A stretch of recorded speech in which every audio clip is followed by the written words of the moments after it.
Hello friends, আমি বৃষ্টি। তোমরা সবাই কেমন আছো? আশা করি তোমরা সবাই খুব ভালো আছো। সকাল সকাল আমি রেডি হয়ে নিয়েছি, শাড়ি টাড়ি পরে। আজ একটা খুব স্পেশাল দিন, হচ্ছে তুলিপের জন্মদিন, মানে আমার হাজব্যান্ডের জন্মদিন। তো সকালবেলায় অনেক আগে 6টার সময় উঠে আমি অনেক কিছু জোগাড় করে নিয়েছি। তারপরে চান টান করে রেডি হয়ে পায়েস চাপিয়েছি, আর একটু আলু ছোলার দমের মতো করবো।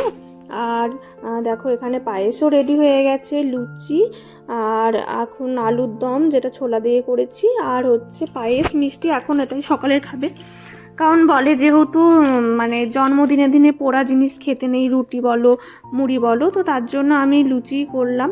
আর এখানে তারপরে খাবারের মানে দুপুরের খাবার রেডি করছিলাম, তো ফ্রায়েড রাইস আর একটু 5-6 রকমের ভাজাভুজি আর মানে চিকেনটা তুলিপ করেছে, আমার করা হয়নি। তো এই রান্না বান্না জোগাড় করা হয়ে গেছে, রান্না কমপ্লিট হয়ে গেছে।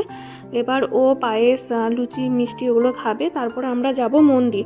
কারণ আজকে অনেক মানে মন্দিরে যাওয়ার বলতে ও জন্মদিনের দিন মন্দির যাব প্রথম থেকেই ঠিক ছিল। তো কাছেই যেহেতু মন্দির, তো একবার ঘুরে এলাম। তো তারপর এখানে আমি ঠাকুরকে, শিবানন্দ বাবাকে আর তুলিপকে দুজনকে দিলাম, যেহেতু শিবানন্দ বাবার জন্মদিন আর তুলিপের জন্মদিন একই দিনে। তো সেই ক্ষেত্রে আমি দু জায়গাতেই মানে পায়েস ভোগ লাগাই। তো এখানে দেখো পায়েস মিষ্টি খাচ্ছে, আর বেটু পাশে লুচি খাচ্ছে। আর ও না লুচি পেলে আলুর দম ওসবগুলো খেতে চায় না, আর মিষ্টি যেহেতু ও ড্যাডার সাথে খাবে, ওই জন্য ওকে আলাদা করে আর মিষ্টি দিইনি। তারপর আমি ওকে বললাম যাও একটু ড্যাডাকে খাইয়ে দাও। তো আজকে একটু সকাল থেকে ওর মুডটা যে কী হয়েছে কে জানে, মানে সব কিছুই ওর করতে ইচ্ছে করছে না, একটু বকুনিও খাচ্ছে, দুষ্টুমি করছে, তো শুনছে না আসলে। আর আমি দেখেছি কোনো স্পেশাল দিন হলে সেদিনটা এত জ্বালায়, যেদিন কাজ থাকে। তারপরে ওর খাওয়া দাওয়া হয়ে গেছে, আমারও খাওয়া দাওয়া হয়ে গেছে, রেডি হয়ে গেছি। এই যে যাচ্ছি মন্দির, কারণ এখন বাজছে প্রায় 12টা মতো। মন্দির থেকে এসে আবার খাওয়া দাওয়া করা হবে, তারপর আবার সন্ধ্যেবেলা একটু কেক কাটা হবে। নিমন্ত্রণ বলতে কাউকে এবার আমি করিনি, কারণ এই বছরটা আর করা হলো না, পরে একদিন করা হবে, দেখা যাবে। তো তারপরে নিচে গিয়েছিলাম, আমরা নিচে চলে এলাম, নিচে গিয়েছিলাম একটু সুপার মার্কেট থেকে একটু ফুল নিয়ে নিলাম আর একটু লাড্ডু নিলাম। তারপরে ক্যাব বুক করা হয়েছিল, গাড়িতে করে যাচ্ছি। মন্দিরে তো সেরকম ভিডিও মানে ভেতরে ঢোকা যায় না, তোমরা জানোই। তো তার জন্য মন্দিরের ভেতরে আমি ভিডিও করতে পারিনি। আর এখন দিনের বেলা ছিল, তার জন্য প্রচণ্ড মানে একটুও ভিড় ছিল না, বেশ খালি ছিল।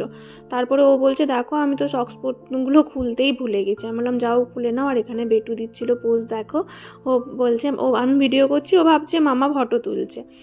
তারপর আমরা ওখানে মন্দিরে গিয়ে একটু দর্শন করে 15-20 মিনিট আধ ঘন্টা মতো ছিলাম, দিয়ে এই যে বেরিয়ে এসেছি। বেরিয়ে এসে একটু এখানে ভিডিও ফটো তুলছিলাম। আর প্রচণ্ড রোদের জোর ছিল, প্রচণ্ড গরম এখন। তো এই সময় আমরা সাধারণত বাইরে বেরোই না, কিন্তু যেহেতু জন্মদিন এখনই আসবো, সন্ধ্যেবেলা অতটা সময় হবে না, তো তার জন্য। তো মন্দির থেকে গিয়ে খাবার টাবার খাওয়ার পর, যেহেতু এখনও কেক টেক কিছুই আনা হয়নি, তারপর সন্ধ্যেবেলায় কেক এনে আর উপরে ও দাদা দিদি আর মনিকে একটু বলেছে কেক কাটার সময় আসতে।